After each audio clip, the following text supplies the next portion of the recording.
జై గురుదత్త. సిద్ధయోగి నామధారకునితో శ్రీగురుని కథను ఈ విధంగా వివరిస్తున్నాడు.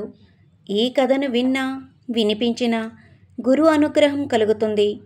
జన్మజన్మల పాపరాశులు తొలగి ఆయురారోగ్యాలు అష్టైశ్వర్యాలు ప్రాప్తిస్తాయి. మరి ఆ కథ ఏమిటో మనం ఈ వీడియోలో తెలుసుకుందాం. ముందుగా ఈ వీడియోకి ఒక లైక్ చేసి నా ఛానల్ని సబ్స్క్రైబ్ చేసుకోండి. నా ఛానల్ గ్రోత్కి సపోర్ట్ చేయండి. శ్రీగురుని కథను శ్రద్ధగా విని పులకరించిపోయిన నామధారకుడు సిద్ధమునికి నమస్కరించి, స్వామి, ఈ గురు చరిత్ర ఎంత విన్నా తనివి తీరడం లేదు. నా పరిస్థితి లేత పచ్చికను రుచి చూచిన ఆవు వలె ఉన్నది. ఎన్నో సంవత్సరాలుగా ఆకలిగొన్న బీదవానికి పాల సముద్రమే దొరికినట్లుగా ఉన్నది. ఇంతవరకు అజ్ఞానములో మునిగి ఉన్న నాకు జ్ఞానజ్యోతిలాగా మీరు కనిపించారు. మీ రుణం ఈ జన్మకు తీర్చుకోలేను. మీ బోధ వలన నాకు నిరంతరము గురునామస్మరణ బాగా కుదురుతుంది. శ్రీగురుడు అటు తర్వాత ఎక్కడికి వెళ్ళారు, ఏమి చేశారు, ఆ లీలలను నాకు తెలిపి నన్ను కృతార్థుడను చేయండి అని వేడుకున్నాడు. అప్పుడు సిద్ధయోగి నామధారకుణ్ణి కౌగిలించుకొని ఆశీర్వదించి, నాయనా, ఇంతవరకు గురు కథలను ఇంత శ్రద్ధగా చెప్పమని ఎవరూ అడగలేదు. నీవు ఈ కథలను శ్రద్ధతో విన్నచో భక్తి తీవ్రతరమవుతుంది, విశ్వాసం బలపడుతుంది, శ్రీగురుని యొక్క కృపాకటాక్షములు నీకు దొరుకుతాయి అని మనస్ఫూర్తిగా చెప్పి కథను ఈ విధంగా వివరించారు. శ్రీగురుడు ప్రయాగ క్షేత్రంలో కొంతకాలం ఉండి అనేక మందికి సన్యాస దీక్షను ఇచ్చారు. స్వామివారి యొక్క శిష్యులలో ప్రఖ్యాతిగాంచిన వారు 7. వారు బాల సరస్వతి, కృష్ణ సరస్వతి, ఉపేంద్ర సరస్వతి, మాధవ సరస్వతి, సదానంద సరస్వతి, జ్ఞానజ్యోతి సరస్వతి, సిద్ధ సరస్వతి అనగా నేను. మేము 7 స్వామికి ముఖ్య శిష్యులుగా ఉండేవారం. మా అందరి పేర్ల చివర సరస్వతి అనే బిరుదు ఉంటుంది. గురుదేవులతో కలిసి మేమంతా దక్షిణ దిక్కుగా బయలుదేరి స్వామివారి జన్మస్థానమగు కరంజానగరమునకు వచ్చాము. స్వామి తల్లిదండ్రులు వారిని గుర్తించి పూజించిరి. స్వామివారు చెప్పినట్లు వారి తల్లిదండ్రులకు 4 పుత్రులు, 1 కుమార్తె కలిగిరి. నగరవాసులందరూ వచ్చి స్వామివారికి పూజ చేసి హారతులిచ్చి భిక్షకు ఆహ్వానించిరి. పరమదయామూర్తులైన శ్రీ నృసింహ సరస్వతి స్వాముల వారు అన్ని రూపాలలో అందరి ఇళ్లకు ఏకకాలంలో వెళ్ళి భిక్షను స్వీకరించిరి.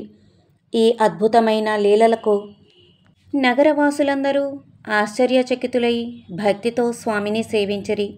తల్లిదండ్రులకు మాధవ శర్మ, అంబికలకు శ్రీగురుడు తమ ముందటి అవతారమైన శ్రీపాదుల రూపంలో దర్శనమిచ్చిరి. అప్పుడు తల్లి వారి పాదములకు నమస్కరించి, సర్వేశ్వర, మేము చేసిన ప్రదోష పూజల వలననే నీవు మా గర్భమున జన్మించావు అని భర్త వంక చూచుచు, స్వామి, పూర్వజన్మమున కుపుత్రవతి అయిన నేను ఈ దేవుని ఆరాధించినందువల్లనే వీరు మన పుత్రులైరి అని చెప్పాను. తల్లిదండ్రులు స్వామికి మరింత భక్తితో నమస్కరించి, యతి సార్వభౌమ, మమ్మీ సంసారం నుంచి ఉద్ధరించు అని కోరారు. అంతా శ్రీగురుడు ఏ కులమున ఉత్తముడైన సన్యాసి జన్మిస్తాడో ఆ కులము ధన్యము. 42 తరముల వారు ఉద్ధరింపబడెదరు. పూర్వమున నరకమున ఉన్నవారు కూడా విముక్తులవుతారు. నేను మీ కులమున జన్మించాను కనుక మీకు బ్రహ్మపదం లభించును. మీ చివరి క్షణాలలో కాశీపట్టణము చేరి అచ్చట జీవించి తరించగలరు అని వారికి తమ అద్వితీయ అనుగ్రహ భాషణమును అందించారు. స్వామివారి చెల్లెలైన రత్న ఆయనకు నమస్కరించి, స్వామి, నాకీ సంసార తాపత్రయము నుంచి విముక్తి ప్రసాదించండి. నేను తపస్సు చేసుకునుటకు నాకేదైనా మంత్రము ఉపదేశించండని కోరింది. స్వామివారు ఆమెకేసి నవ్వుతూ చూసి, అమ్మా, స్త్రీలకు తపస్సుతో పని ఏమున్నది? భర్త యొక్క సేవ చేతనే స్త్రీలు ఉత్తమ గతిని పొందగలరు. కావున భర్తని పరమేశ్వరునిగా భావించి సేవించి నీవు తరించగలవు అని తిరిగి, స్వామి, అమ్మా, నీ పూర్వజన్మ పాపంతో కూడుకొని ఉన్నది. పూర్వజన్మలో నీవు ఒక ఆవును తన్నెతివి, అన్యోన్యముగా ఉన్న దంపతులను విడదీశావు. ఈ 2 దోషాల యొక్క ఫలమును నీవు అనుభవించవలెను. నీ చివరి దశలో నీ భర్త నిన్ను విడిచిపెడతాడు. నీకు కుష్ఠరోగం వస్తుంది. అప్పుడు నీవు భీమా అమరజా నది సంగమము దగ్గర ఉన్న గాణ్గాపుర క్షేత్రమునకు వెళ్ళు. అచ్చట నా దర్శనమవుతుంది. అచ్చట ఉన్న పాప వినాశ తీర్థములో స్నానం చేస్తే నీ కుష్ఠరోగం పోతుంది అని చెప్పి అందరినీ సమాధానపరిచి శిష్యాసమేతంగా బయలుదేరి గోదావరి పుట్టుక స్థానమైన త్రయంబకమునకు వచ్చిరి. నామధారక, ఇది మహాతీర్థము. పూర్వము ఋషీశ్వరులు భూమిపై ఒడ్లు చల్లి ఏ రోజు పంటను ఆ రోజు పండించుకుని తినేవారు. అప్పుడు ఋషులు అంతా కలిసి గౌతమి మహర్షి ఆశ్రమానికి వచ్చి ఆయనకొక గొప్ప సంకటమును కలిగిస్తే మనందరి కొరకు గంగను భూమిపైకి తీసుకుని రాగలరు అని తలచి ఒకరోజు గౌతముడు తపస్సుకు కూర్చున్న సమయంలో దర్భలతో ఒక ఆవును దూడను తయారు చేసి ప్రాణం పోసి గౌతముని పంట చేనుపై తోలారు. తపస్సు నుంచి లేచిన గౌతముడు అది చూచి తన దగ్గరున్న పుల్లతో వాటిని అదిలించాడు. తక్షణమే అవి మరణించాయి. గోహత్య చేసినందువలన ఆ పాపము నుంచి తప్పించుకొనుట కోరకై గంగను భూమిపైకి తీసుకురమ్మని ఋషులంతా కోరారు. అందుకుగాను గౌతముడు తపస్సు చేసి గంగను భూమిపైకి తీసుకువచ్చాడు. గౌతమునిచే తీసుకుని రాబడింది కావున గౌతమి అని గోహత్య పాతకము నుండి విముక్తి చేసింది గనుక గోదావరి అని ప్రసిద్ధి చెందింది. ఇది గొప్ప పుణ్యతీర్థము. శ్రీగురుడు ఆ తీర్థమునందలి క్షేత్రములన్నీ దర్శించుకుంటూ మంజరీకరము అను గ్రామమునకు వచ్చిరి. అక్కడ మాధవారణ్యుడు అని ముని కలడు. అతడు ఒకరోజు ధ్యానమునకు కూర్చున్న సమయంలో శ్రీ నృసింహ సరస్వతి స్వాముల వారి రూపము నరసింహావతారంలో అతనికి దర్శనమిచ్చెను.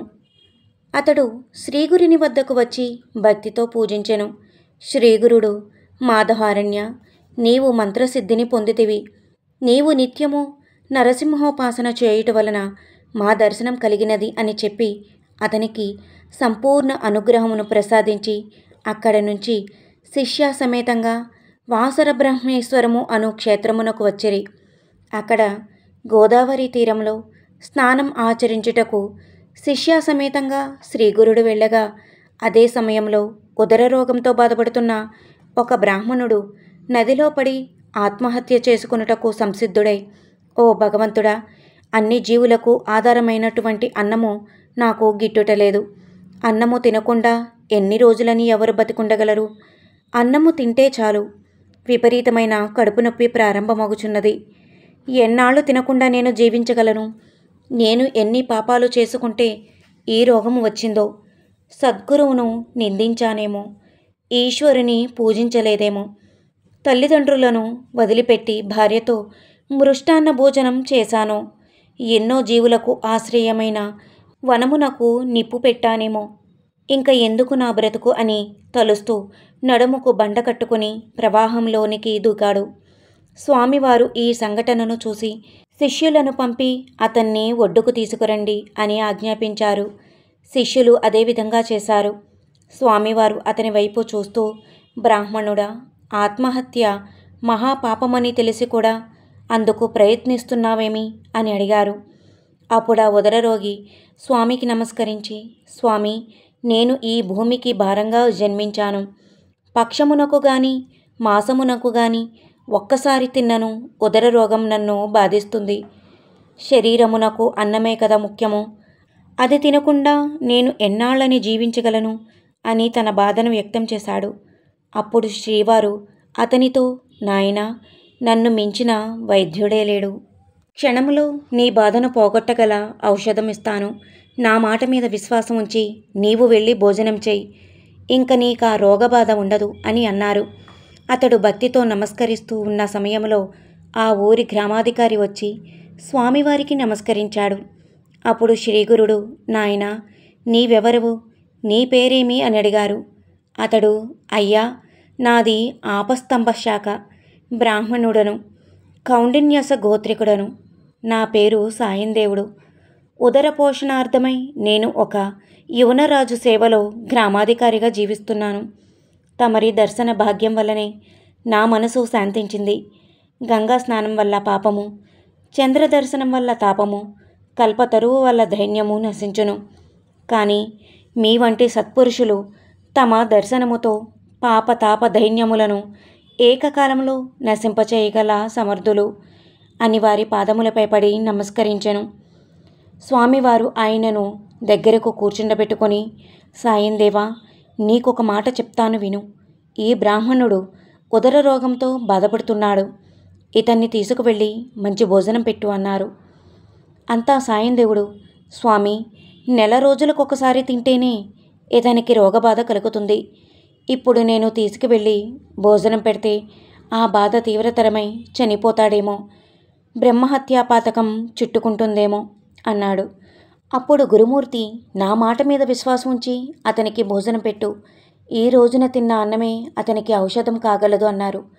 అప్పుడు సాయందేవుడు, స్వామి, మీరు కూడా శిష్యాసమేతంగా మా ఇంటికి వచ్చి భిక్ష చేసి మమ్ములను కృతార్థులను చేయండి అని వేడుకున్నాడు. శ్రీగురుడు శిష్యాసమేతంగా సాయందేవుని ఇంటికి భిక్షకు వెళ్ళారు. సాయందేవుడు రంగవల్లులతో తీర్చిదిద్ది మంగళవాయిద్యములతో రుద్రసూక్తము, పురుష సూక్త విధానంగా పూజ చేసి హారతులిచ్చి శిష్యాసమేతంగా శ్రీగురునికి భోజనం వడ్డించాడు. ఉదరరోగి అయిన బ్రాహ్మణుడు కూడా భోజనం చేశాడు. అద్భుతంగా ఆ ఉదరరోగి అయిన బ్రాహ్మణునికి రోగం పోయింది. ఈ కథ విన్న వారందరికీ కూడా ఎటువంటి రోగ సమస్యలు లేక సుఖ సంతోషాలతో ఆయురారోగ్యాలతో జీవిస్తారు.